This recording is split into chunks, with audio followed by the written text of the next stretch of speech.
એક તરફ ગુજરાત સરકાર અને કેન્દ્ર સરકાર સરદાર વલ્લભભાઈ પટેલના સન્માનમાં નર્મદાના તટે વિશ્વની સૌથી ઊંચી પ્રતિમા સ્ટેચ્યુ ઓફ યુનિટી બનાવીને પ્રવાસન ધામ તરીકે વિકસાવી રહી છે, ત્યારે બીજી તરફ ડભોઈ તાલુકાના તેજપુરા ગામે વરવી વાસ્તવિકતા જોવા મળી રહી છે.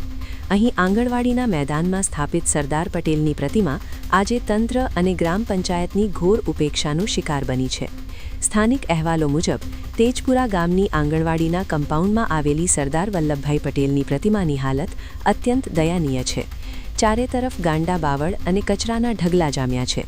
સૌથી દુઃખદ બાબત એ છે કે લોખંડી પુરુષની આ પ્રતિમા હાલ ખંડિત અવસ્થામાં જોવા મળી રહી છે. રાજ્ય સરકાર સરદાર સાહેબના આદર્શો અને તેમના સન્માનની મોટી વાતો કરે છે, પરંતુ ગ્રામ્ય સ્તરે સરદાર સાહેબની પ્રતિમાઓની જાળવણીમાં તંત્ર સદંતર નિષ્ફળ નીવડ્યું હોય તેવું લાગી રહ્યું છે.